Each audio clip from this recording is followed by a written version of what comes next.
Terima kasih bagi Anda yang telah bergabung dengan Berita Bali hari ini. Bagi Anda yang baru bergabung, berikut 3 berita utama yang kami sajikan untuk Anda.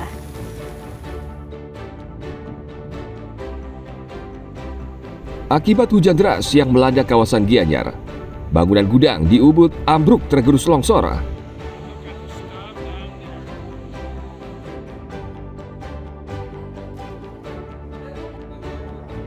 Badan Narkotika Nasional Kabupaten atau BNNK Karangasem melakukan sidak tes urin di Dinas Perhubungan Karangasem.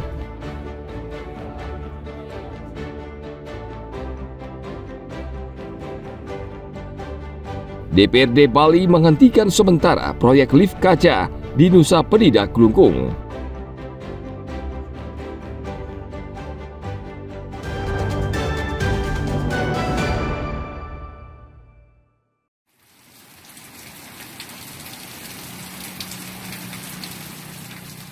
Memasuki cuaca buruk seperti hujan lebat dan angin kencang, Badan Penanggulangan Bencana Daerah atau BPBD Karangasem menghimbau seluruh masyarakat siap siaga untuk mengantisipasi dampak buruk. BPBD meminta masyarakat ikut mengantisipasi dan mencegah banjir dan longsor dengan rutin memastikan saluran air, got dan drainase tidak tersumbat sehingga saat hujan lebat air dapat mengalir. Tak hanya banjir, warga yang tinggal di daerah rawan longsor seperti di Dusun Batu Gede, Desa Duda Timur, dan Dusun Sege di Desa Bunutan juga harus waspada. BPBD sejauh ini sudah melatih masyarakat untuk siap siaga mengantisipasi bencana ketika hujan turun. Kami harapkan masyarakat untuk bersama-sama melakukan pembersihan satu got, mungkin drainase, dan saluran air lainnya sehingga tidak menimbulkan banjir. Nah, terhadap titik-titik banjir yang sering terjadi di wilayah Karangasem, khususnya kita fokus ke Dusun Tengading, Desa Antige, Kecamatan Manggis. Saat ini sudah dikerjakan pemasangan beronjong atau senderan terhadap senderan yang jebol pada saat tanggal 10 September kemarin. Jadi beronjong ini dikerjakan oleh BWS Nusa Penida, kurang lebih panjangnya nanti 163 meter, yang saat ini sudah dikerjakan kurang lebih 70%.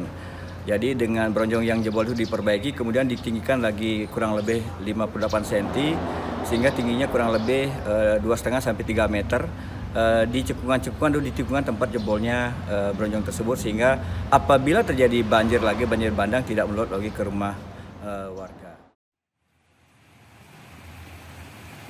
Pemerintah daerah berharap saat musim hujan, semua pihak tanggap bencana, khususnya mereka yang tinggal di daerah rawan longsor. Jika perlu, untuk sementara warga bisa pindah ke lokasi yang aman untuk menghindari risiko jatuhnya korban. Tim Liputan melaporkan dari Karangasem.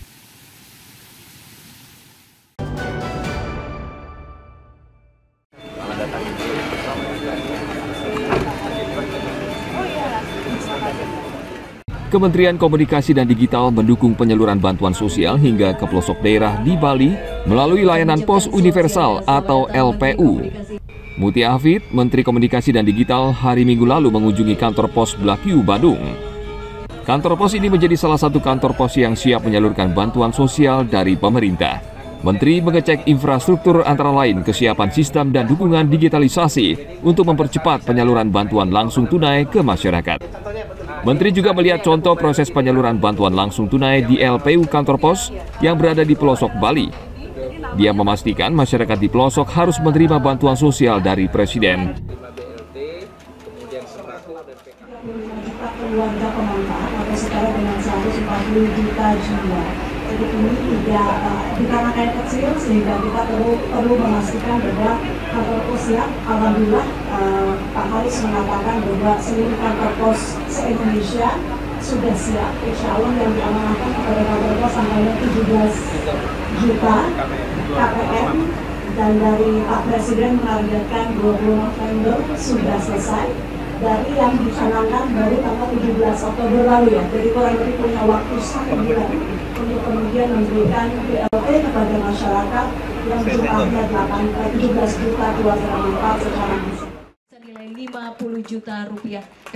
Penyaluran bantuan melalui Pos Indonesia ditargetkan menyasar hingga 18 juta keluarga penerima manfaat pada 20 November mendatang. Menkom Digi juga memastikan Pos Indonesia akan menyalurkan bantuan sosial dengan sistem jemput bola untuk lansia, yakni mengantarkannya langsung ke rumah-rumah. Tim Liputan melaporkan dari Badung.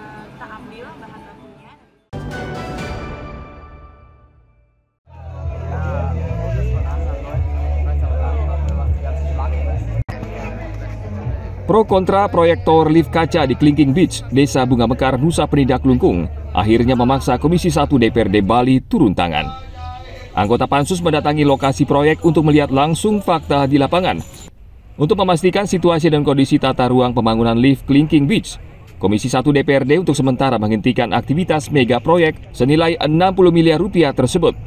Pansus Tata Ruang, Aset dan Perizinan atau TRAP DPRD Bali bersama Satpol PP Provinsi Bali dan Kabupaten Klungkung hendak memastikan dulu situasi dan kondisi proyek serta kelengkapan dokumen yang dimiliki pengembang. Ketua Pansus TRAP DPRD Bali, Made Suparta, meminta pengembang agar segera mengurus kelengkapan izin baru menyusul ada beberapa temuan di lapangan yang tidak sesuai dengan izin. Sementara kita hentikan dulu kegiatannya, ya kita stop dulu kegiatan sampai nanti kemudian ada perkembangan lebih lanjut dalam konteks RDP, rapat dengan pendapat lagi kita perdalam. Ya, alasan pertamanya itu kan satu soal perizinan yang masih bolong-bolong, ya. Yang kedua kita nanti evaluasi tentang titik kegiatan, ya. Itu dua. Yang ketiga nanti ada kemudian pertimbangan dokumen lain. Apakah yang diberikan keterangan secara benar tidak benar nanti kita perdalam. Berdasarkan pertimbangan dari Gubernur UPD terkait teknis, ada hal-hal yang belum dimungkinkan untuk dilanjutkan sementara. Ya, kita hentikan sementara. Simpelnya kita hentikan sementara, nanti menunggu perkembangan lebih lanjut. Apa yang menjadi perkembangan sehingga bisa dilanjutkan, ya kita tunggu dari OPD teknis nanti menyampaikan. Jadi sementara hari ini kita melakukan penghentian kegiatan sementara dengan memasang polis lain. Pengurusan izin pembangunan lift kaca Klingking Beach sejak tahun 2023 dan tahun 2024 izin sudah keluar. Namun karena dinilai masih kurang lengkap, Pansus TRAP berharap pengembang segera melengkapi izin sesuai ketentuan. Tim Liputan melaporkan dari Klungkung.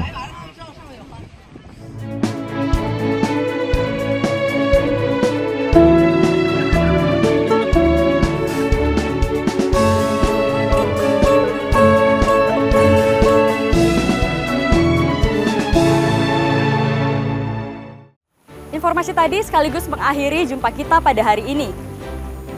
Atas nama rekan-rekan yang bertugas, saya Nandita Putri mengucapkan matur suksema dan sampai jumpa.